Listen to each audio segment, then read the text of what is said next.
বিনিয়োগকারী বন্ধুরা, আসসালামু আলাইকুম। আশা করি আপনারা ভালো আছেন। এখন আমি আপনাদেরকে একটা টেক্সটাইল সেক্টরের একটা আইটেম ভিএফএস লিমিটেড বা বিএফএস থ্রেড আর কি, বিএফএস থ্রেডের একটা অ্যানালিসিসের আপডেট দিচ্ছি এই জন্য যে এই অ্যানালিসিসটা আমার অ্যানালিসিসকে ওকে করছে বা করতে যাচ্ছে। দুইটাই হতে পারে, একটা হলো ওকে করছে আর একটা হলো করতে যাচ্ছে। কীরকম? আমি একটা ক্লাসিক সিহর্স প্যাটার্ন দিয়ে দেখাইছিলাম, তখন ছিল ব্যাপারটা এরকম।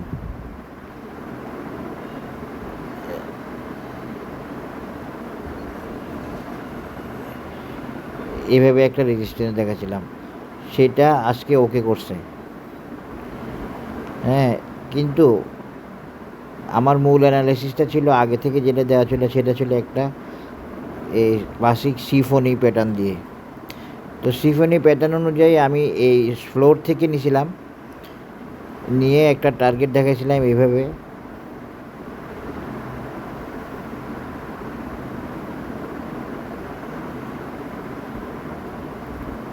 এই ভিডিওটা আপনারা পাবেন, ভিডিও দেওয়া আছে। এটা ছিল সিফনির অ্যানালিসিস, যেখানে একটা টার্গেট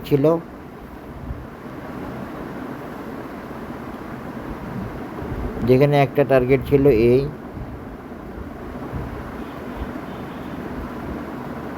সেটা ফিল আপ করছে আজকে। টার্গেট বা রেজিস্ট্যান্স কনফার্ম করছে, দেখেন অ্যানালিসিস ওকে করছে। সি পয়েন্ট একটা টার্গেট, আপনারা জানেন, আগে দেখাইছি। এখন বিএফএসের নেক্সট টার্গেট কত? বিএফএসের নেক্সট টার্গেট হচ্ছে 22 টাকা অ্যাজ পার সিফনি ক্লাসিক প্যাটার্ন। একটা হলো 22 টাকা, এখন হয়েছে 16 টাকা। এর মাঝে আমি আরেকটা রেজিস্ট্যান্সও দেখাচ্ছিলাম, এখানের টপটা যদি ফ্লোর না হয়ে থাকে, তাও এই টপটাকে আমি একটা প্রাধান্য দিয়েছিলাম, সেটা হচ্ছে 19 টাকা লেভেল। আশা করি বুঝতে পারছেন। এভাবে অ্যানালিসিস মিলে এবং মিলবে। আপনারা তো মনে করেন যে বাজার অ্যানালিসিস মেনে চলে না বা বাজার অ্যানালিসিস ওকে হয় না। আসলে অবশ্যই ওকে হবে, হ্যাঁ সময় লাগছে, অনেক আগে দিছি, ঠিকঠাক মতো যাচ্ছে ঠিকই।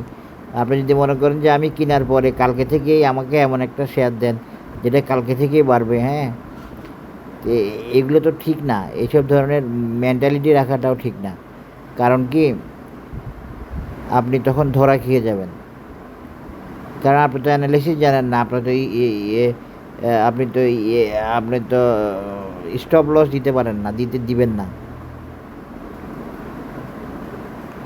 তাহলে তো আপনি অবশ্যই ধরা খাবেন।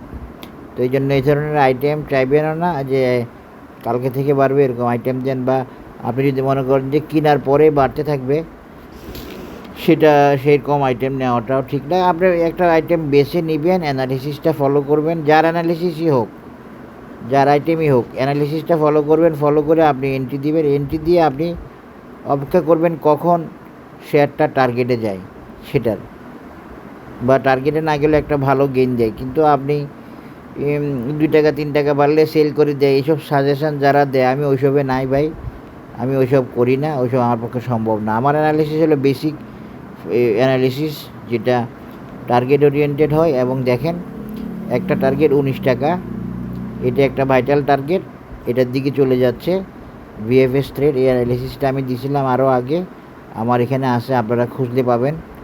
আমি এইমাত্র দেখলাম, আমাকে একজনে শেয়ার করলো, এই জন্য আমি দেখলাম যে ভাই আপনার ভিএফএসের থ্রেডটা তো ওকে হচ্ছে। তখন আমি দেখলাম যে হ্যাঁ, আমি জানি যে ওকে হবে, একটু সময় নেবে বাট যাবে। তো সেটাই করতেছে। এখানে একটা রেজিস্ট্যান্স আছে, এই রেজিস্ট্যান্সটা হচ্ছে সি পয়েন্টের টার্গেট কত ছিল? 16 টাকা। 16 টাকা মিট করছে আজকে, এবং সামনে যাওয়ার জন্য অনেকটা রেডি আছে, এবং আশা করি এই অ্যানালিসিসটাকে ওকে করবে।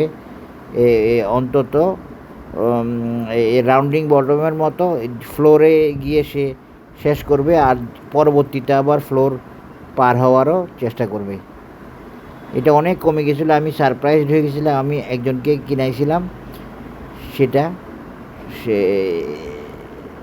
অনেক নিচে চলে আসছে পরে। এই যে এইখানে 19, এরপরে হচ্ছে 22, আর এখন হচ্ছে 16।